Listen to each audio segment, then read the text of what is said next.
High guys, welcome back to my channel. আশা করি তোমরা সকলেই ভালো আছো, আমিও খুব ভালো আছি। আজ হচ্ছে শিবরাত্রি, তাই ভাবলাম তোমাদের সঙ্গে ছোট্ট একটা ব্লগ শেয়ার করি। এই যে এখানে আমি বসে বসে ভাবছি শুধু এটাই যে আমি সকাল থেকে না খেয়ে আছি, কিন্তু এখন অবধি আমার খিদে পাইনি, মনেই হয়নি যে আমি কিছু খেয়ে নাই। তাই একটুকুন গোপুর প্রণাম নিয়ে আমি তোমাদের কাছে মিনি ব্লগটা শুরু করলাম। চলো। তো প্রথমেই ছাদে চলে এলাম। ছাদে এই জামা কাপড় মেলা ছিল, ওগুলো সবকে তুলে নিলাম। তারপর পুচকিকে নিয়ে ছাদে এসে ফুল তুলবো ভাবলাম, ও তো আমাকে ঝুড়ি কিছুতেই দিচ্ছিল না। ঠিক আছে, তারপর ফুল তুলে ওর ঝুড়িতেই আমি দিই। এই শীতকালে জানো তো আমাদের গাছে বেশ বড় বড় চাপ ক্যাংড়া হয়েছিল, তো মিনিমাম অনেকগুলো তুলে ভাবলাম আজকে ঠাকুরের কাছে সেই যখন যাচ্ছি ভালো করেই পুজোটা দিয়ে দিই।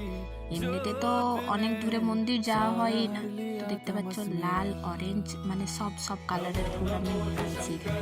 লাস্টের ঝুড়িটা নিশ্চয়ই তোমরা দেখতে পাবে। এই দেখো, এই টবটা তো ভেঙে পড়েই গেছে।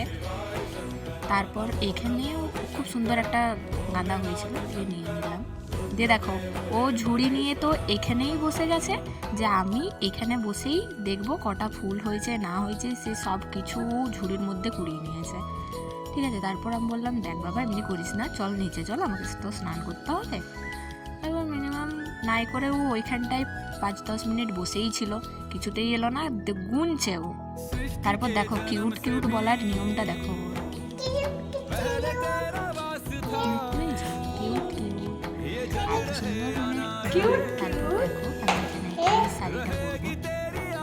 আমার মাসিমণির শাড়ি অনেক দিনই কেনা হয়েছে, পরা হয়নি, এর সঙ্গে ব্লাউজটা করবো। তারপর স্নান করলাম। স্নান করে মা বললো কি যে যা উপরের ঠাকুরকেও পুজোটা দিয়ে দে, সন্ধ্যা দিতে হবে।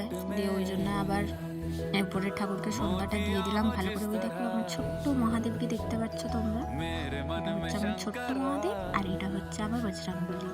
মঙ্গলবারে প্রত্যেক বজরংবলীতে এখানে আমি পুজো দিই। তারপর মালপো চা করে দিল, চাটা খেলাম।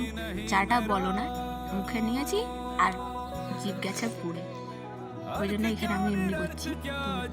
চাটা খেয়ে ভালো করে সাজুগুজু করতে হবে, ওই জন্য শাড়ি টাড়ি দেরি না করে শাড়ি আরে পরে নিলাম, চুলও ভালো করে ছাড়িয়ে নিলাম।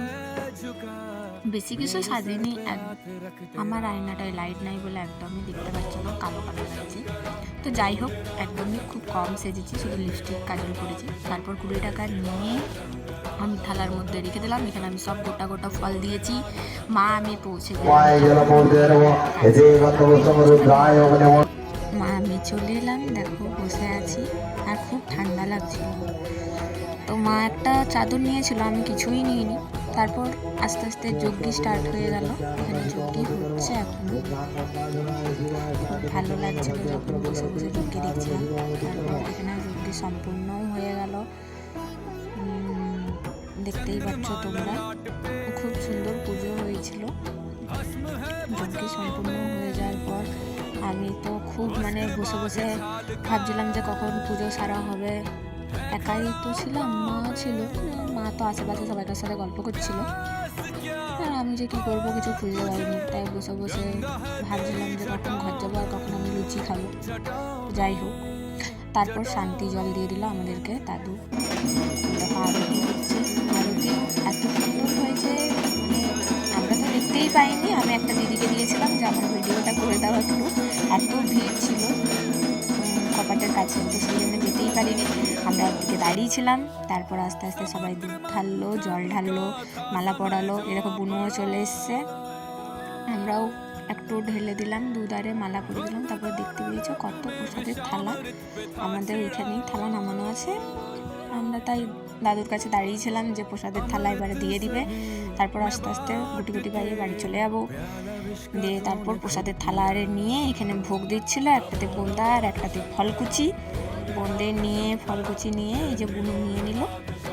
তারপর মা আমি বুনু 3 জন মিলে হাঁটা লাগালাম বাড়ি যাওয়ার পথে। দিয়ে বাড়িতে গিয়ে দেখো সাঞ্জল আর বিড়িপাটা আমি খেয়ে নিলাম। তারপর প্রসাদও খেয়ে নিলাম। চেরিটা খেতে আমার খুব ভালো লাগে, তাই চেরি আর বোঁদে নিয়ে নিলাম, দিয়ে খেয়ে নিলাম। তারপর শাড়ি টাড়ি চেঞ্জ করে মুখ হাত ধুয়ে ভালো করে ফ্রেশ হয়ে খেতে বসলাম। আর খাবার আজকে ছিল লুচি, আলু ভাজা আর মিষ্টি। তো খেয়ে পর কমপ্লিট আজকের মতন টাটা সবাই।